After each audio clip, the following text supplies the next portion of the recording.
ఇంటి దగ్గర hotel style double ka meetha తీసుకోవచ్చు అంటే నమ్ముతారా? బయట తిన్నంత టేస్ట్ ఇంకా హెల్దీగా చాలా సింపుల్ గా క్రీమీగా మౌత్ మెల్టింగ్ అయ్యే డబుల్ కా మీఠా ఎలా చేయాలో చూపిస్తాను. సో ముందుగా అయితే నార్మల్ గా ఒక 6 బ్రెడ్స్ వరకు అయితే తీసుకుంటున్నానండి. బ్రెడ్స్ మెత్తగా ఉంటాయి కాబట్టి కొద్దిసేపు అయితే కాస్త బయట పెట్టేయాలి. సో అయితే కాస్త గట్టిగా అవుతాయి, చూస్తున్నారు కదా గట్టిగా ఉన్నాయి. సో వీటిని అయితే 4 సైడ్స్ కార్నర్ కట్ చేసి అలాగే మధ్యలో నుంచి ట్రయాంగిల్ షేప్ లో కట్ చేసుకోవాలి.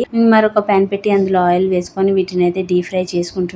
సో మరి ఎక్కువగా పెట్టేయకుండా కొద్ది ఫ్రీగా ఉండేటట్టు చూసుకోండి. చూస్తున్నారు కదా ఇలాగా కాస్త ఫ్రీ అవ్వాలి. అండ్ మనకి బ్రెడ్స్ కూడా గట్టిగా ఉండడం వల్ల క్రిస్పీనెస్ కూడా పెరుగుతుంది. మెత్తగా ఉంటే మాత్రం చిట్లిపోతుంది. సో చూస్తున్నారు కదా కాస్త గోల్డెన్ బ్రౌన్ వచ్చింది అంటే ఇంకా తీసేయచ్చు. ఇలాగా మొత్తం అయితే ఫ్రై చేసుకొని పక్కన అయితే పెట్టేసుకోవాలండి. మరొక గిన్నె పెట్టి అందులో అయితే 1/2 లీటర్ వరకు అయితే పాలు వేసుకుంటున్నాను. 6 బ్రెడ్స్ కి అయితే 1/2 లీటర్ వరకు పాలు అయితే సరిపోతుందండి. సో అది ఉడకాలి కదా, సో దానికోసమని. అండ్ ఇందులో నేను 1 ఫుల్ కప్ వరకు అయితే షుగర్ వేసుకుంటున్నాను. పాలను అయితే బాగా మరగనివ్వాలి. సో ఇదైతే 3/4 వచ్చేంత వరకు అయితే మరగనివ్వాలి మీడియం సిమ్ లో. అండ్ దీనికోసం అని నేను కస్టర్డ్ పౌడర్ ఒక 2 టేబుల్ స్పూన్ తీసుకొని ఇందులోనే వామ్ వాటర్ వేసుకొని లమ్స్ లేకుండా మొత్తం కలిపేసుకుంటున్నానండి. సో ఇదైతే మెయిన్ ఇంగ్రీడియంట్. ఇందులో మనకు కలర్ కూడా వస్తుంది దీనివల్ల. చూస్తున్నారు కదా పాలైతే పొంగింది. అండ్ ఇందులో నేనైతే ఇప్పుడు కస్టర్డ్ పౌడర్ వేసుకుంటున్నాను.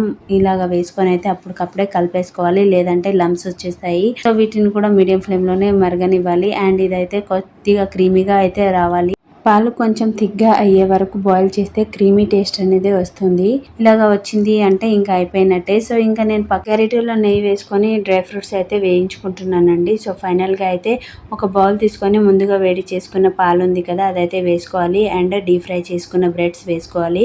ఇలాగైతే 2-3 లేయర్స్ లాగా వేసుకోవాలి. పాలు వేడిగా ఉన్నప్పుడే వేసేసుకోవాలి, లేదంటే బ్రెడ్స్ సోక్ అవ్వు. అండ్ ఇలాగా మనం మొత్తం వేసేసుకున్న తర్వాత ఫైనల్ గా అయితే డ్రై ఫ్రూట్స్ తో మొత్తం గార్నిష్ చేసుకోవడమే. అండ్ ఇలాగా వేసుకున్న తర్వాత ఒక 10 మినిట్స్ అలాగా రెస్ట్ ఇవ్వడం వల్ల మనకి ఇంకా టేస్ట్ బాగా కుదురుతుంది. అండ్ బ్రెడ్స్ కూడా మెత్తగా ఉండడం వల్ల ఇంకా టేస్టీగా అయితే ఉంటుందండి. సో మీరు ఒకసారి ట్రై చేయండి ఈ tasty and easy bread recipe. ఇలాగా చాలా సింపుల్ గా restaurant style double ka meetha అయితే ప్రిపేర్ అవుతుందండి. మీకు ఈ వీడియో నచ్చింది అంటే ఒకసారి అయితే ట్రై చేసేయండి. కమెంట్ చేయండి, లైక్ చేయండి, షేర్ చేయండి, సబ్స్క్రైబ్ చేయడం మర్చిపోకండి. Thank you for watching.